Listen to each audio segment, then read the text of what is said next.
दोस्तों आज हम एक्सप्लेन करने वाले हैं 2009 में आई 9 मूवी की कहानी के बारे में। इस मूवी को मैं इसलिए एक्सप्लेन कर रहा हूँ क्योंकि इसी मूवी को देखने के बाद मैंने कार्टून मूवीज देखना शुरू किया था। ये मूवी इतनी शानदार और अलग है कि अगर आप इसे एक बार देख लोगे तो खुद ब खुद और भी कार्टून मूवीज देखने का मन करने लगेगा। इसलिए वीडियो को आखिर तक जरूर देखना। मैं लिख कर दे सकता हूँ कि ये मूवी एक्सप्लेन आपको जरूर पसंद आने वाला है। ये कहानी शुरू होती है एक ऐसी दुनिया से जहां अब इंसानों का नामो निशान तक मिट चुका है। ना कहीं लोगों की आवाज सुनाई देती है, ना गाड़ियों का शोर, ना किसी शहर की रौनक। चारों तरफ सिर्फ टूटी हुई इमारतें, जली हुई मशीनें और मौत जैसा सन्नाटा फैला हुआ है। ऐसा लगता है जैसे पूरी धरती किसी भयानक युद्ध के बाद हमेशा के लिए खत्म हो गई हो। लेकिन इसी वीरान दुनिया के बीच एक पुरानी अंधेरी लैब के अंदर कुछ ऐसा होने वाला होता है जो इस मरी हुई दुनिया की किस्मत बदल सकता है। कमरे के बीचों बीच एक छोटी सी कपड़े की गुड़िया रस्सी से लटक रही होती है। उसके शरीर से जुड़ी तार अचानक टूट जाती है और वह नीचे जमीन पर गिर पड़ती है। गिरते समय उसके साथ एक अजीब सा चमकता हुआ गोल ताबीज भी नीचे आ गिरता है। कुछ सेकंड तक सब शांत रहता है, लेकिन फिर अचानक उस छोटी गुड़िया की आंखें खुल जाती हैं, जैसे किसी ने उसमें जान डाल दी हो। वह धीरे धीरे उठती है और घबराकर आसपास देखने लगती है। उसे कुछ भी याद नहीं होता। वह कौन है, यह जगह क्या है और दुनिया इतनी वीरान क्यों है, उसे कुछ समझ नहीं आता। कमरे में जगह जगह टूटी मशीनें और बिखरे हुए औजार पड़े होते हैं। पास ही कुर्सी पर बैठा एक इंसान का कंकाल दिखाई देता है जो सालों पुराना लगता है। यह देखकर वह छोटा जीव और डर जाता है। तभी बाहर से तेज हवा का झोंका आता है और टूटी खिड़की जोर से हिलने लगती है। वह धीरे धीरे बाहर झांकता है और पहली बार उस बर्बाद दुनिया को देखता है। पूरे शहर की हालत किसी कब्रिस्तान जैसी होती है। ऊंची इमारतें आधी टूट चुकी हैं और सड़कें धूल से भरी हुई हैं।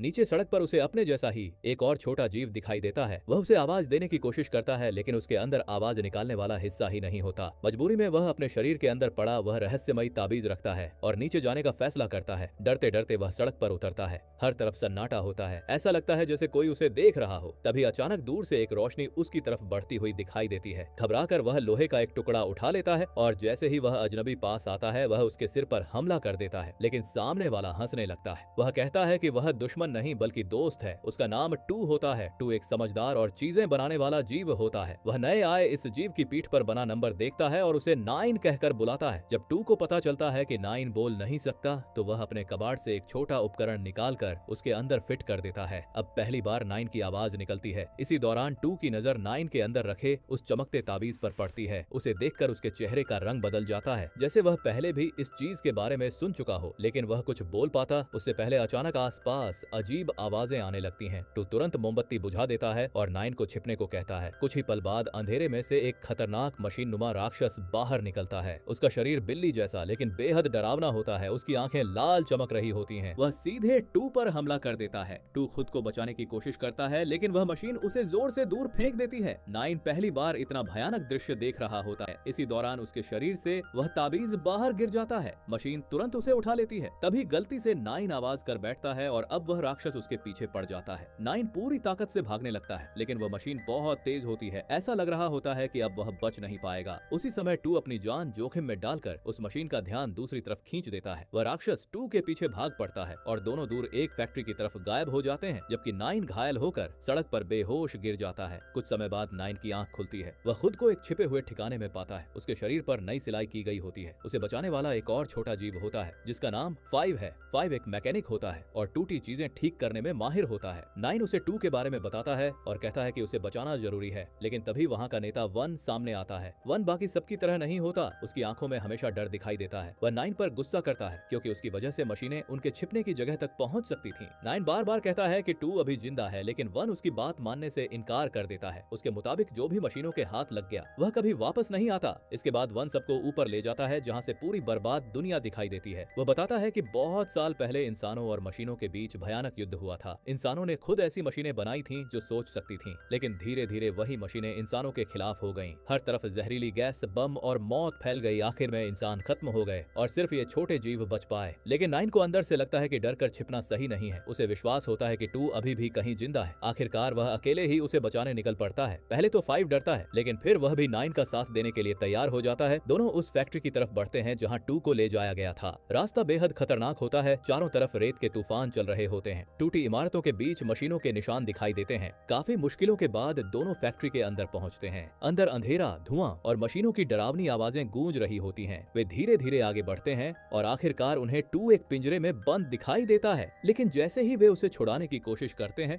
वही खतरनाक मशीन फिर लौट आती है। वह पूरी ताकत से उन पर हमला कर देती है। 9 और 5 बुरी तरह फंस जाते हैं। ऐसा लगता है कि अब उनका बचना नामुमकिन है। तभी अचानक ऊपर से एक परछाई छलांग लगाती है। एक रहस्यमयी योद्धा बिजली जैसी तेजी से उस मशीन पर हमला करती है और कुछ ही सेकंड में उसका सिर अलग कर देती है। जब वह अपना नकाब हटाती है तो पता चलता है कि उसका नाम सेवन है। बाकी सबको लगा था कि वह बहुत पहले मर चुकी है, लेकिन वह अब भी जिंदा होती है और अकेले मशीनों से लड़ रही होती है। सेवन के अचानक सामने आने से 9 और 5 दोनों हैरान रह जाते हैं। कुछ देर पहले तक जो मशीन उन्हें मारने वाली थी, अब उसका टूटा हुआ शरीर जमीन पर पड़ा होता है। टू अभी जिंदा होता है लेकिन काफी कमजोर दिखाई दे रहा होता है। उधर सेवन अपने हथियार से मशीन के बचे हुए हिस्सों को हटाती है ताकि वह दोबारा चालू न हो सके। लेकिन तभी 9 की नजर उस चमकते हुए ताबीज पर पड़ती है जो मशीन के पास गिरा हुआ होता है। वह ध्यान से देखता है तो सामने दीवार के बीचों बीच एक गोल जगह बनी होती है जहाँ वह ताबीज बिल्कुल फिट हो सकता था। 9 को यह चीज अजीब लगती है। उसे महसूस होता है कि यह कोई साधारण वस्तु नहीं है। टू भी उस चीज को देखकर बेचैन हो जाता है और कहता है कि इसे छूना ठीक नहीं होगा, क्योंकि उन्हें अभी तक नहीं पता कि यह असल में क्या है। लेकिन जैसे ही वह उसे हटाने की कोशिश करता है,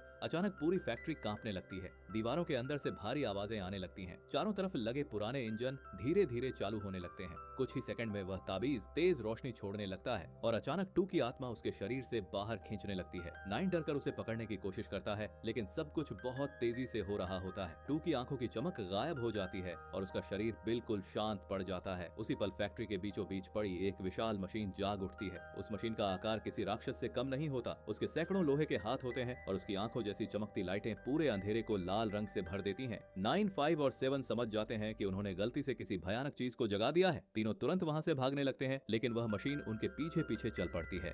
पूरी फैक्ट्री उसके जागने से हिल रही होती है। भागते भागते वे एक टूटे हुए कन्वेयर बेल्ट तक पहुंचते हैं। रास्ता बीच में टूटा होता है और नीचे गहरी खाई दिखाई देती है। सेवन अपने हथियार को रस्सी की तरह इस्तेमाल करके आगे बढ़ने की कोशिश करती है। तीनों एक साथ लटक कर दूसरी तरफ जाने लगते हैं, लेकिन वजन ज्यादा होने की वजह से रस्सी टूटने लगती है। नीचे वह विशाल मशीन धीरे धीरे उनकी तरफ बढ़ रही होती है। कुछ सेकंड के लिए ऐसा लगता है कि अब सब खत्म हो जाएगा, लेकिन आखिरी पल में सेवन किसी तरह दूसरी तरफ पहुंच जाती है और बाकी दोनों को भी ऊपर खींच लेती है। अब वह मशीन फैक्ट्री को दोबारा चालू कर चुकी होती है। हर तरफ मशीनों के हिस्से बनना शुरू हो जाते हैं। लोहे के टुकड़े अपने आप जुड़ रहे होते हैं। ऐसा लग रहा होता है जैसे फैक्ट्री एक नई मशीनों की सेना तैयार कर रही हो। तीनों किसी तरह बाहर निकलने में कामयाब हो जाते हैं, लेकिन अब उनके सामने पहले से भी बड़ा खतरा खड़ा हो चुका होता है। फैक्ट्री से दूर निकलने के बाद सेवन गुस्से में 9 को देखती है। उसे लगता है कि उसी की वजह से वह दानव जागा है। 5 भी 2 की मौत से दुखी होता है, लेकिन अब पछताने का कोई फायदा नहीं था। उन्हें यह समझना जरूरी था कि आखिर वह ताबीज क्या है और वह मशीन क्यों जागी।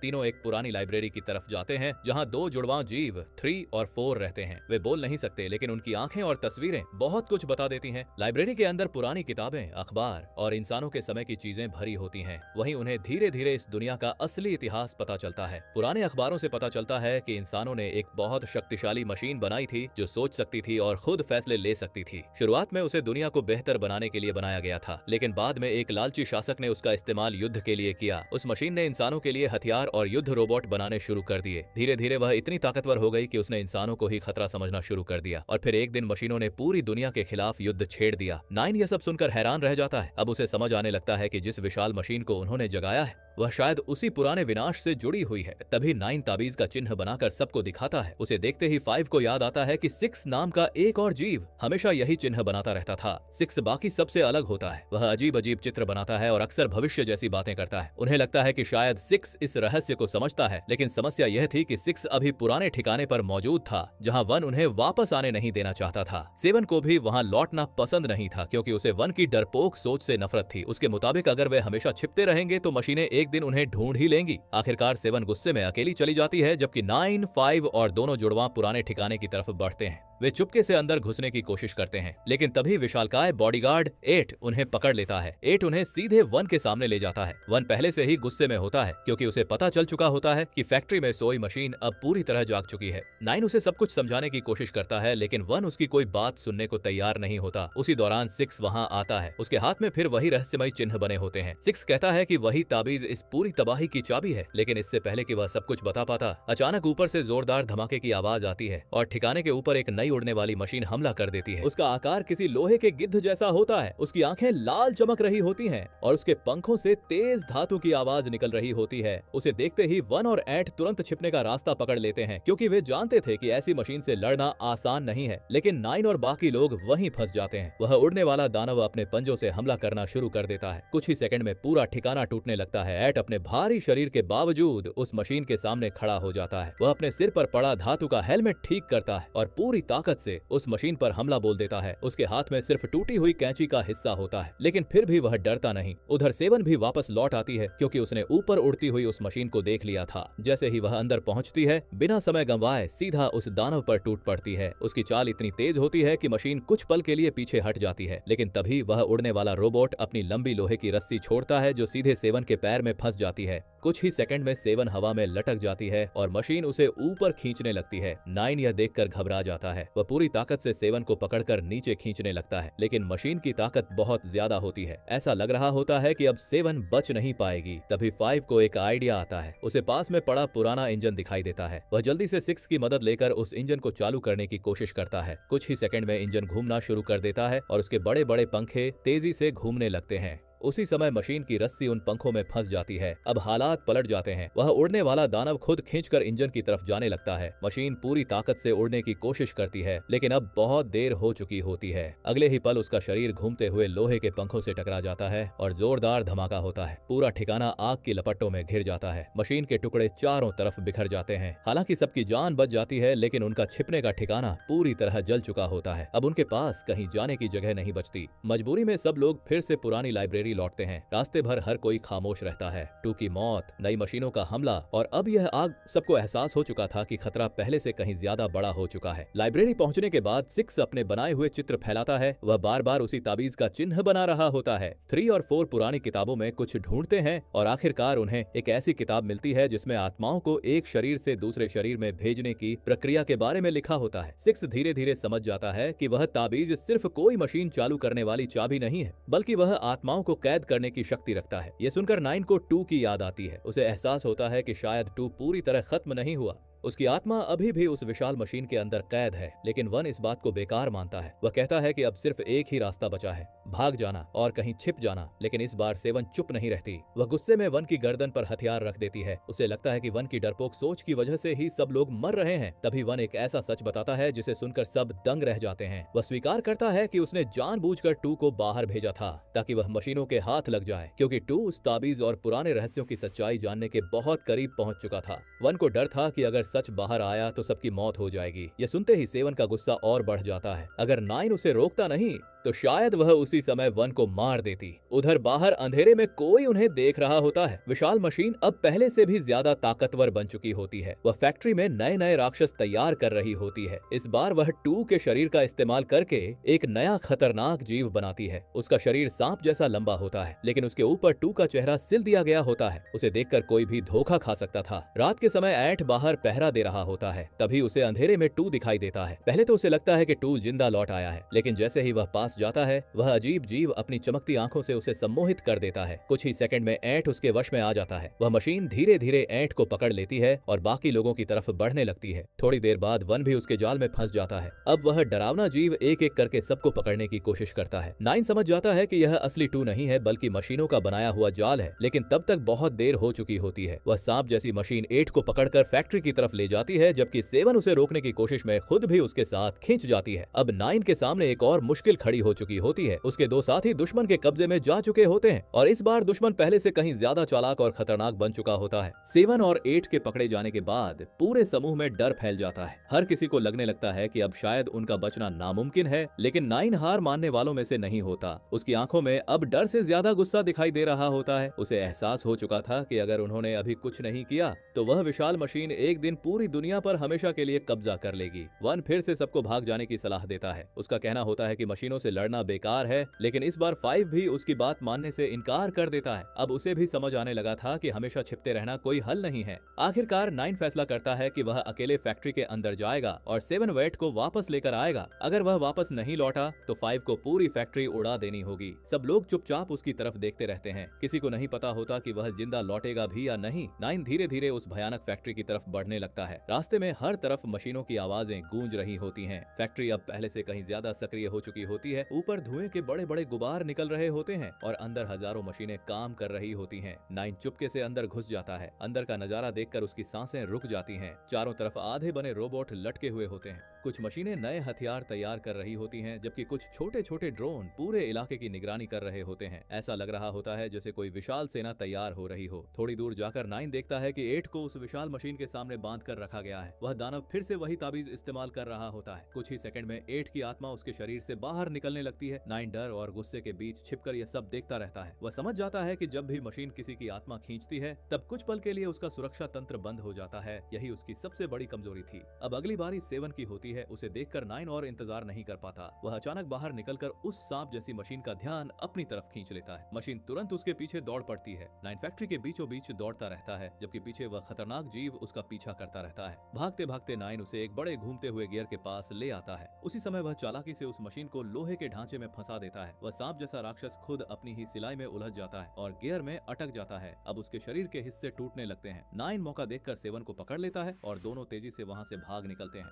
कुछ ही सेकंड बाद वह मशीन गियर में पिसकर खत्म हो जाती है। उधर फैक्ट्री के बाहर 5, 1 और बाकी लोग इंतजार कर रहे होते हैं, लेकिन तभी एक छोटा उड़ने वाला ड्रोन उन्हें देख लेता है। 5 उसे रोकने की कोशिश करता है, लेकिन गलती से अलार्म बज जाता है। पूरी फैक्ट्री में खतरे की आवाज गूंज उठती है। अब हजारों मशीनों को पता चल चुका होता है कि दुश्मन अंदर घुस आए हैं। 9 और 7 तेजी से हवा के पाइपों के अंदर भागते हैं। पीछे पीछे मशीनों की पूरी सेना उनका पीछा कर रही होती है। उधर बाहर 5 एक बड़े तेल के ड्रम में आग लगाने की तैयारी करता है। 1 पहले जल्दी करने की कोशिश करता है, लेकिन 5 सही समय का इंतजार करता है। जैसे ही 9 और 7 फैक्ट्री के बीचों बीच पहुंचते हैं, 5 जलता हुआ ड्रम मशीनों की तरफ धक्का दे देता है। कुछ ही पल बाद जोरदार धमाका होता है। पूरी फैक्ट्री आग के समंदर में बदल जाती है। लोहे के टुकड़े आसमान में उड़ने लगते हैं। मशीनें एक एक करके जलने लगती हैं। सबको लगता है कि आखिरकार वह दानव खत्म हो चुका है। 9, 7 और बाकी साथी राहत की सांस लेते हैं, लेकिन तभी आग और धुएं के बीच से एक विशाल परछाई बाहर निकलती है। वह मशीन अभी भी जिंदा होती है। यह देखकर सब लोग डर कर भागने लगते हैं, लेकिन उनमें सबसे पीछे 5 होता है। वह पूरी कोशिश कर रहा होता है कि बाकी सबके साथ भाग सके, लेकिन तभी वह विशाल दानव अपने लंबे लोहे के हाथों से 5 को पकड़ लेता है। 5 डर के मारे खुद को छुड़ाने की कोशिश करता है। 9 और बाकी साथी पीछे मुड़कर यह सब देख रहे होते हैं, लेकिन कोई भी उसके पास जाने की हिम्मत नहीं कर पाता। अगले ही पल वह मशीन अपना डरावना ताबीज इस्तेमाल करती है और धीरे धीरे 5 की आत्मा खींचने लगती है।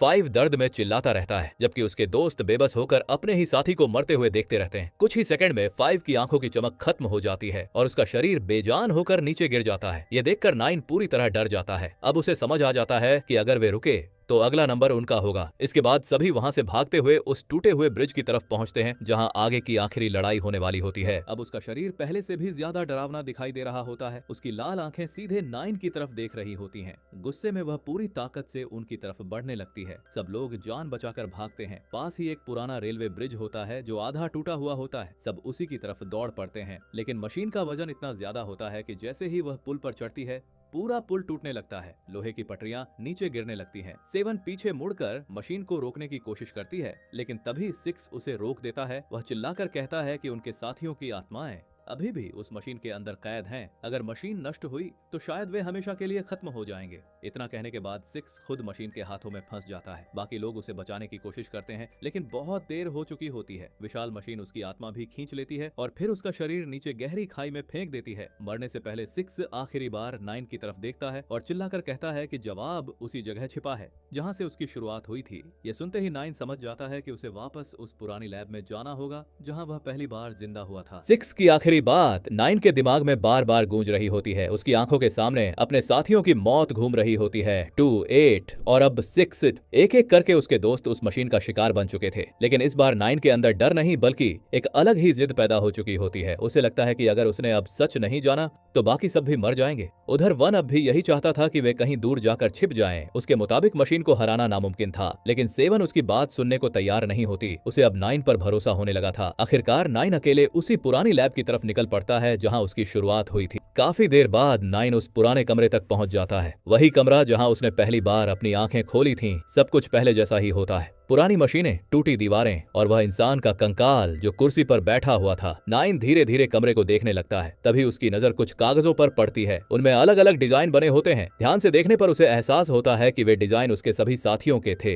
1, 2, 5, 6, 7 सबके चित्र वहाँ मौजूद होते हैं, जैसे किसी ने उन्हें पहले से बनाकर तैयार किया हो। नाइन हैरान रह जाता है। तभी उसे मेज के पीछे एक छोटा सा डिब्बा दिखाई देता है। वह उसे खोलता है तो अंदर से एक पुरानी रिकॉर्डिंग चालू हो जाती है। कमरे में अचानक एक इंसान की होलोग्राम जैसी छवि दिखाई देने लगती है। वह वही वैज्ञानिक होता है जिसने यह सब बनाया था। वैज्ञानिक बताना शुरू करता है कि उसने एक ऐसी मशीन बनाई थी जो इंसानों की मदद कर सके। वह चाहता था कि विज्ञान और तकनीक से दुनिया बेहतर बने, लेकिन सत्ता में बैठे लोगों ने उसकी मशीन का इस्तेमाल युद्ध के लिए करना शुरू कर दिया। उन्होंने उससे ऐसे रोबोट बनवाए जो लड़ सकें, मार सकें और बिना डर के आदेश मान सकें। धीरे धीरे मशीनें इतनी शक्तिशाली हो गईं कि इंसानों पर ही हमला करने लगीं। वैज्ञानिक की आंखों में पछतावा साफ दिखाई दे रहा होता है। वह कहता है कि जब उसे एहसास हुआ कि दुनिया खत्म होने वाली है, तब उसने आखिरी कोशिश की। उसने अपनी आत्मा को 9 हिस्सों में बांट दिया और उन्हीं हिस्सों से ये 9 छोटे जीव बनाए। हर एक में उसकी अच्छाई, बुद्धि, साहस और इंसानियत का एक हिस्सा छिपा हुआ था। उसी वजह से वे बाकी मशीनों जैसे नहीं थे। फिर वैज्ञानिक नाइन को उस ताबीज का असली राज बताता है। वह कहता है कि यह सिर्फ कोई मशीन नहीं, बल्कि आत्माओं को नियंत्रित करने वाला उपकरण है। अगर सही तरीके से इस्तेमाल किया जाए तो इससे कैद आत्माओं को वापस आजाद किया जा सकता है, लेकिन अगर गलत हाथों में चला जाए तो यह पूरी दुनिया को खत्म भी कर सकता है। आखिर में वैज्ञानिक कहता है कि अब सब कुछ नाइन के हाथ में है। वह आखिरी उम्मीद है। इतना कहने के बाद रिकॉर्डिंग बंद हो जाती है। कमरे में फिर वही सन्नाटा लौट आता है, लेकिन अब नाइन सब समझ चुका होता है। वह तुरंत वापस फैक्ट्री की तरफ निकल पड़ता है, जहां बाकी लोग मशीन को रोकने की कोशिश कर रहे होते हैं। विशाल मशीन अब पहले से भी ज्यादा खतरनाक बन चुकी होती है। उसके शरीर में नई बंदूकें और आग फेंकने वाले हथियार जुड़ चुके होते हैं। नाइन वहां पहुंचकर सबको पूरी सच्चाई बताता है। वह कहता है कि उनके दोस्तों की आत्माएं अभी भी मशीन के अंदर मौजूद हैं और ताबीज की मदद से उन्हें वापस आजाद किया जा सकता है, लेकिन वन अब भी मशीन को पूरी तरह नष्ट करना चाहता था। उसे डर था कि अगर वे असफल हुए